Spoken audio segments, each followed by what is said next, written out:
Hello everyone, welcome back to my channel. चलिए शुरू करते हैं आज का पार्ट। लास्ट पार्ट में हमने देखा था कि लंजना एंड विंग ने शुएन्यू केव में एक romantic and intimate night spend किया था। उसके बाद वो दोनों अपने रिस्पॉन्सिबिलिटीज़ की वजह से सेपरेट हो गए।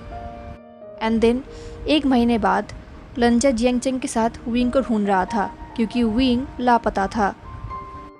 इस सर्चिंग के दौरान लंजा का तबीयत बहुत ही ख़राब हो रहा था। वो बार बार वॉमिटिंग कर रहा था, इसलिए जियांगचेंग ने ज़बरदस्ती लंजा के लिए एक डॉक्टर बुलाया। एंड डॉक्टर के थ्रू लंजा को पता चला कि लंजा प्रेग्नेंट है एंड ऑलरेडी 8 से 9 हफ्ता हो चुका है। ये सुन के लंजा शॉक्ड हो गया था। वो विंग के चाइल्ड से प्रेग्नेंट था, बट विंग का कोई पता ही नहीं था। तो लंजा एंड जियांगचेंग कंटिन्यू विंग को ढूंढ रहे थे। 1 महीने हो गया, बट अभी तक उन लोगों को विंग का कोई पता नहीं चला, जैसे कि विंग इस पूरे धरती से गायब ही हो गया है। अब लंजा को अंदर ही अंदर डर लगने लगा। वो सोच रहा था कि क्या होगा अगर वो कहीं भी विंग से फिर से ना मिल पाया तो, क्या होगा अगर वो विंग को उसके चाइल्ड के बारे में बोल ही ना पाया तो। यही सोचते हुए लंजा रात को रो रहा था। अब ऑलमोस्ट 2 महीने हो चुका था, बट अभी तक विंग का कोई पता नहीं था। 2 महीने से लंजा एंड जियांगचेंग विंग को कंटिन्यू ढूंढ रहे थे एंड विंग को ढूंढते हुए वो लोग वेंस को भी मार रहे थे। फाइनली वो लोग अपने तलवार को भी वापस लेकर आए एंड तब उन्हें पता चला कि वेन चाओ ने विंग को बुरियल माउंट्स में फेंक दिया है। ये सुनते ही लंजा के अंदर गुस्सा बढ़ गया, उसे और भी डर लगने लगा। वो सोच रहा था कि इन वेंस ने विंग से सिर्फ उसके सेक्ट एंड पीस ही नहीं छीना है, बल्कि वेन चाओ ने विंग को बुरियल माउंट्स पे फेंक दिया है, वो भी हर्ट करके। विंग इतने टाइम से बुरियल माउंट्स में अकेला है, पता नहीं वो कैसा रहा होगा। वो जिंदा भी है या नहीं ये भी नहीं पता, बट नहीं, विंग नहीं मर सकता। लंजा ये एक्सेप्ट ही नहीं करेगा। विंग जिंदा है, उसे जिंदा रहना ही होगा। कहीं ना कहीं लंजा को लग रहा था कि विंग जिंदा है, वो कहीं ना कहीं अपने सांसें ले रहा है। विंग ज़रूर जिंदा है एंड उन लोगों को विंग को ढूंढना ही होगा, चाहे जो कुछ भी हो जाए। एंड देन लंजा विंग को कहीं दूर जाकर छुपा देगा पूरे दुनिया से, इस क्रूअल वर्ल्ड से। एंड देन लंजा कहीं भी विंग से अलग नहीं होगा। अब उनका बेबी भी होने वाला है। ये बेबी उसके एंड विंग के लिए एक होप है। तो लंजा अपने बेबी को एंड विंग के ऊपर कोई भी हार्म नहीं आने देगा। वो तीनों हमेशा एक साथ रहेंगे, एक हैप्पी फैमिली की तरह। देखते ही देखते टाइम बीतता जा रहा था। अब लंजा ऑलमोस्ट 3 मंथ्स प्रेग्नेंट था एंड उसका मॉर्निंग सिकनेस अभी तक गया नहीं था। एंड जैसे कि हीलर ने कहा था कि लंजा का प्रेगनेंसी 23 वीक से पहले शो नहीं करेगा, तो वैसा ही हो रहा था। वो 3 मंथ्स प्रेग्नेंट था, बट स्टिल उसका प्रेगनेंसी शो नहीं कर रहा था। किसी को भी पता नहीं था कि वो प्रेग्नेंट है। तो वो आज अपने टेंट पे बैठकर वो नोट्स पढ़ रहा था जो हीलर ने उसे भेजा था दवाइयों के साथ। ये नोट्स हाफ सेंचुरीज़ के पहले का है। देख के पता चल रहा था कि हीलर ने ये तब लिखा था जब वो यंग थे एंड प्रैक्टिस कर रहे थे। वहाँ पर एक स्टोरी है जहाँ पर एक मेल कल्टिवेटर प्रेग्नेंट हुए थे। उनका नाम यहाँ पर मेंशन नहीं है, बट वो कल्टिवेटर एंड उनका पार्टनर दोनों ही बहुत ही पावरफुल कल्टिवेटर्स थे। वो दोनों एक साथ ही रहते थे, एक दूसरे से बहुत प्यार करते थे। उनके स्ट्रॉन्ग गोल्डन कोर की वजह से वो कल्टिवेटर प्रेग्नेंट हुए थे।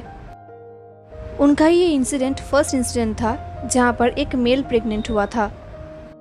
उनका ये प्रेगनेंसी थोड़ा सा क्रिटिकल था क्योंकि एक मैन प्रेग्नेंट था एंड उनके बेबी को इस वर्ल्ड पे लाने के लिए उस मेल के ऊपर सर्जरी करना पड़ा था क्योंकि नॉर्मल डिलीवरी पॉसिबल नहीं था।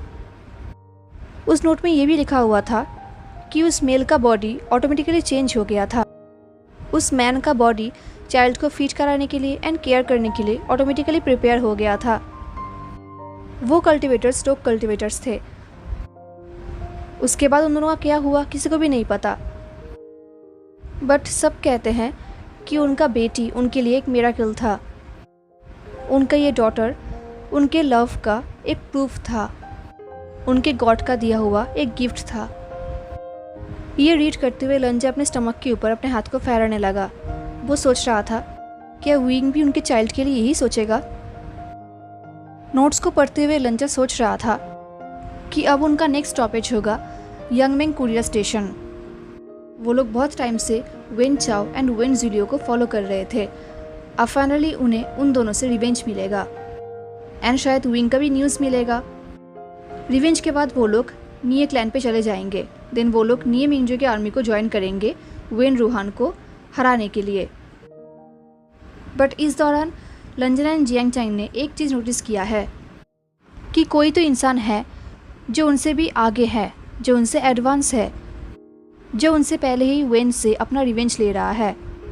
लंजा को याद आ रहा था कि उसने अपने आसपास बहुत सारे वेन सोल्जर्स के डेड बॉडीज़ देखा था जिनका फेस एंड बॉडी बिल्कुल बिगड़ चुका था, बर्बाद हो चुका था। किसी ने उनके ऊपर बहुत ही बुरी तरीके से अपना रिवेंज लिया है।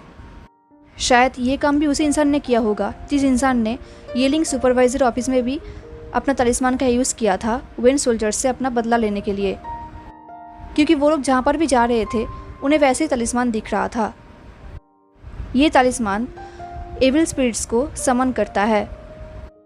यही सोचते हुए लंजन ने एक डीप ब्रेथ लिया एंड उसने नोट्स को साइड में रखा एंड वो मेडिटेट करने लगा। उसे फील हो रहा था कि उसका बॉडी धीरे धीरे वीक होते जा रहा है। उसे डॉक्टर ने कहा था कि उसे ओवर वर्क करने की ज़रूरत नहीं है, ये उसके लिए ठीक नहीं होगा। बट लंजा के पास और कोई ऑप्शन नहीं था, क्योंकि अभी वो पीछे नहीं हट सकता। वो चुपचाप बैठ के वेन्स को ऐसे वीक्स के ऊपर टॉर्चर करते हुए देख नहीं सकता। वो डॉक्टर के मुताबिक हर दिन अपना दवाई लेता था। वो अपने चाइल्ड के लिए सिर्फ इतना ही कर सकता था, क्योंकि अब प्रॉपर रेस्ट लेना उसके हाथों में नहीं था। उसे डॉक्टर ने रिक्वेस्ट किया था ताकि लंजा मंथ में 2 बार चेकअप करवाए, पर उसने अभी तक एक भी चेकअप नहीं करवाया था। डॉक्टर ने उसे लास्ट तब चेक की थी जब उसे पता चला था कि वो प्रेग्नेंट है। उसके बाद से उसने एक बार भी चेकअप नहीं करवाया। वो यही सोच रहा था, तभी टेंट के बाहर से जियांग चैंग ने कहा, लांग वांग जी, हम निकलने के लिए रेडी हैं। लंजा सुन पा रहा था कि टेंट के बाहर जियांग चैंग अपने शूज़ को बार बार टैप कर रहा है, जैसे कि वो इम्पेशेंट है, जो कि वो हमेशा ही होता है, कोई नई बात तो नहीं है। तो लंजा ने एक डीप ब्रेथ लिया एंड वो फाइनली निकला। Then लंजा and Jiang Chang silently यंगमेंग के कोरियर स्टेशन पे पहुंच गए एंड ऑफकोर्स उनके साथ उनका डिसेबल्स भी था। जियांग चैंग तो वेन जूलियो एंड वेन चाओ को अटैक करने के लिए बिल्कुल रेस्टलेस हो रहा था, बट लंजा ने उसे रोक दिया। Then लंजा and Jiang Chang roof tape के ऊपर गए ताकि वो लोग वहाँ से वेन जूलियो एंड वेन चाओ के ऊपर थोड़ा सा इन्वेस्टिगेट कर सके। एंड बाकी डिसिपल्स ने उस पूरे घर को आसपास से घेर लिया ताकि कोई वहाँ से भाग ना पाए। अब लंजा and Jiang Chang roof tape के ऊपर से रूम के अंदर वेन चाओ एंड वेन जूलियो को देख रहे थे। वेन चाओ का हालत बहुत ही ख़राब हो चुका था। उसका फेस, उसका हैंड्स, उसके स्किन बिल्कुल बिगड़ चुका था। ये देख के लंजा को वॉमिटिंग आ रही थी। हालांकि ये लंजा का हैबिट तो नहीं है, बट वो भी प्रेग्नेंट है एंड डॉक्टर ने कहा था कि इस दौरान उसका ऐसी इमोशन का शिफ्ट होना, उसका मूड चेंज होना बिल्कुल नॉर्मल है। उसे कहीं भी कुछ भी हो सकता है, तो उसे अभी वेन चाओ को देखकर ऐसा ही फील हो रहा था। बट एनीवेज उसने अपने आप को कंट्रोल किया। उसने अपने आप को समझाया कि उसने इससे भी बुरी हालत देखा है नाइट हंट पे, ये कुछ भी नहीं है। हालांकि उसका सेकंड ट्राइमेस्टर चल रहा है, बट स्टिल उसे अपने को कंट्रोल करना होगा। Anyways Lanza and Jiang Chang rooftop के ऊपर से वेन चाओ एंड वेन जूलियो के ऊपर इन्वेस्टिगेट कर रहे थे। तभी उन्होंने कुछ अलग सा देखा। उन्होंने देखा कि रिसेंटफुल एनर्जी ने उस रूम को बिल्कुल घेर लिया था। रूम के अंदर से बहुत ही स्ट्रॉन्ग रिसेंटफुल एनर्जी उन दोनों को फील हो रहा था। उन दोनों ने देखा कि रूम के सारे कैंडल्स बुझ गए। रूम बिल्कुल डार्क हो गया। रूम के अंदर से मूनलाइट आ रहा था। सिर्फ कुछ ही कैंडल्स जल रहे थे। एंड उसके बाद लंजा ने जो देखा, वो देख के लंजा बिल्कुल शॉक्ड हो गया। उसके हाथ पैर कांपने लगे। उसका ब्रीथिंग भी रुक गया था, क्योंकि उसने देखा कि वेन जूलियो के सामने विंग खड़ा है, बट बिल्कुल डिफरेंट है। वो जिंदा तो है, पर वो पहले वाला विंग नहीं है। विंग को देखते ही लंजा ने अपने स्टमक को टाइटली पकड़ लिया। वो मन ही मन सोचने लगा कि विंग उसके सामने है, जिंदा है। विंग जिंदा है, उसके सामने है। वो बार बार अपने आप से यही कहने लगा। एंड जैसे ही विंग ने अपने फ्लूट पे एक स्ट्रेंज म्यूजिक बजाना शुरू किया, लंजा का ऐसे पूरा वर्ल्ड ही टूट गया। इससे पहले वो रिसेंटफुल एनर्जी रूफ टॉप के ऊपर आ पाता, लंचा ने रूफ टॉप के उस छोटे से गैप को अपने स्पिरिचुअल एनर्जी से बुझा दिया, सील कर दिया, ताकि वो एनर्जी उन तक ना पहुंच पाए। लंचा देख पा रहा था कि विंग के म्यूज़िक की वजह से एक रिसेंटफुल एनर्जी रूम के अंदर आ रहा था, वो भी एक वुमेन के फॉर्म में, जो कि रेड कलर के कपड़े पहनी हुई थी। वो वुमेन वेंचाओ के ऊपर टॉर्चर कर रहा था, वेंजुलियो के ऊपर टॉर्चर कर रहा था। उन लोगों को चिल्लाने की आवाज़ आ रही थी। ये देख के लंचा सोच रहा था, विंग ये सब क्या है। लंचा देख पा रहा था कि विंग के आसपास रिसेंटफुल एनर्जी घूम रहा है, वो भी बहुत ही स्ट्रांगली। लंचा सोच रहा था कि वो 3 महीने बाद विंग को देख रहा है। 2 महीने से विंग लापता था एंड अब विंग कितना चेंज हो गया है। उसका बॉडी कितना थीन हो गया है, उसका स्किन कितना पेल हो गया है। उसे देख के लग रहा था कि उसके बॉडी में सिर्फ बोन्स हैं। स्पेशली उसका ऑरा कुछ ज़्यादा ही चेंज हो गया है, जो कि चिंता की बात था। लंचा सोच रहा था कि वो इतने टाइम से कहाँ पर था, उसने क्या खाया है, कुछ खाया भी होगा या नहीं। लगता तो नहीं कुछ खाया होगा। वो लोग ऊपर से यही देख रहे थे एंड जैसे ही उन लोगों ने देखा कि वेंजुलियो विंग की तरफ आगे बढ़ रहा है, तब लंचा इन जेंग चेंग से रोका नहीं गया। उन लोगों ने रूफ टेप से रूम के अंदर जंप किया। लंचा विंग के सामने आकर खड़ा हो गया, उसे शील्ड करते हुए, एंड जेंग चेंग ने वेंजुलियो के ऊपर उसके नेक में जीडियन को रैप कर लिया एंड उसे ऐसे ही हैंग कर दिया। तब तक हैंग करके रखा जब तक वेंजुलियो मारा ना जाए। जैसे उसका डेथ हुआ, फाइनली जेंग चेंग ने वेंजुलियो को छोड़ दिया। देन वो भी विंग के सामने आकर खड़ा हो गया। वो दोनों कुछ टाइम के लिए ऐसे ही साइलेंटली खड़े थे, कोई भी कुछ भी नहीं बोल रहा था। एंड देन फाइनली जियांग चैन ने विंग की तरफ उसके सुईबिया को थ्रो किया, जिसे विंग ने पकड़ भी लिया। एंड देन जियांग चैन ने विंग को एक टाइटली हग किया। उसने विंग से बहुत सारे क्वेश्चंस पूछा, जिसका एक भी जवाब विंग ने करेक्टली नहीं दिया। लंचा वहाँ पर ही खड़ा था, वो सिर्फ विंग को देख रहा था, बट विंग ने एक बार भी लंचे की तरफ नहीं देखा। वो तो ऐसा बिहेव कर रहा था जैसे कि उस रूम पे लंचा है ही नहीं। अब लंचा का पेशेंस जा रहा था। वो सोच रहा था कि अब वो रात विंग के लिए कुछ भी नहीं है। उसने लंचे से एक बार भी बात क्यों नहीं किया। बात तो दूर की बात, वो एक बार लंचा को देख तक नहीं रहा। इससे पहले विंग ने कहीं भी लंचा को इग्नोर नहीं किया था, कभी भी नहीं। एंड अब जब विंग उसे इग्नोर कर रहा था, लंचा को अच्छा नहीं लग रहा था। लंचा के ऊपर विंग एक बार भी अटेंशन नहीं दे रहा था, जो लंचा को अच्छा नहीं लग रहा था। तो उसने कहा विंग, ये बोल के लंचा एक स्टेप विंग की तरफ गया। एंड फाइनली विंग ने लंचा की तरफ देखा। एंड जैसे ही विंग ने लंचा की तरफ देखा, लंचा का हार्ट बीट फास्ट हो गया। विंग ने एक स्टेप लंचा की तरफ लिया। लंचा भी मूव करना चाहता था, उसकी तरफ आगे जाना चाहता था, विंग के करीब जाना चाहता था, उसे होल्ड करना चाहता था, उसे हग करना चाहता था, उसे उनके चाइल्ड के बारे में बोलना चाहता था। बट कहीं ना कहीं लंचा ये सब नहीं कर पाया। विंग के लुक्स देख के लंचा का अंदर ही अंदर ऐसा फील हो रहा था कि अभी वो टाइम नहीं है। लंचा वहाँ पर ही खड़ा था, वो हिल भी नहीं पा रहा था। उसे विंग का ये लुक बहुत ही अजीब लग रहा था। विंग ने कहा, सेकेंड यंग मास्टर लान। जैसे ही विंग ने ऐसा कहा, लंचा का पूरा वर्ल्ड जैसे टूट गया। बट ऑफ कोर्स विंग यहाँ पर नहीं रुका। उसने कहा, अरे नहीं, मुझे तो आपको हैंग वांगजुन बुलाना चाहिए। ये बोल के विंग ने मॉक किया एंड लंचा को एक फॉर्मल वो किया। ये देख के ऐसे लंचा का दिल टूट रहा था। लंचा को समझ में नहीं आ रहा था कि उसने क्या गलत किया है जो विंग ऐसा बिहेव कर रहा है उसके साथ। वो विंग के लिए वॉरिड है। बट इंस्टेंट लंचा ने कहा, यहाँ पर आने के रास्ते में वेन डिसेबल्स को जिसने मारा है, क्या वो तुम हो? ये बोलते हुए लंचा ने स्ट्रेट विंग के आइज़ की तरफ देखा, बट विंग ने लंचा के स्टमक की तरफ देखा, बस कुछ सेकंड के लिए। एंड देन विंग ने अपने आइज़ को टर्न कर लिया। एंड तब जाके लंचा को रियलाइज़ हुआ कि उसने अपने हाथ को प्रोटेक्टिवली अपने स्टमक पे रखा था, जैसे कि वो अपने चाइल्ड को किसी डेंजर से बचाना चाहता हो। कुछ मोमेंट बाद विंग ने लो वॉइस में कहा, अगर मैं हाँ बोलूँ तो? लंजा को बहुत ही गुस्सा आ रहा था, बट वो विंग से फाइट नहीं करना चाहता। उसे विंग से बात करना होगा। तो उसने कहा, तो तुमने उन लोगों को मारा है? देन लंजा ने कहा, तुम तलवार छोड़ के कोई और चीज़ क्यों यूज़ कर रहे हो? ये सुन के जेंग चेन ने भी लंजा की तरफ एक रिएक्ट किया, पर लंजा ने उसे इग्नोर किया। लंजा विंग से पूछना चाहता था कि वो रिसेंटफुल एनर्जी का यूज़ क्यों कर रहा है। लंजा को याद है कि जब विंग कुछ में पढ़ने के लिए आया था तब उसने ऐसे ट्रिक्स के ऊपर इंटरेस्ट दिखाया था।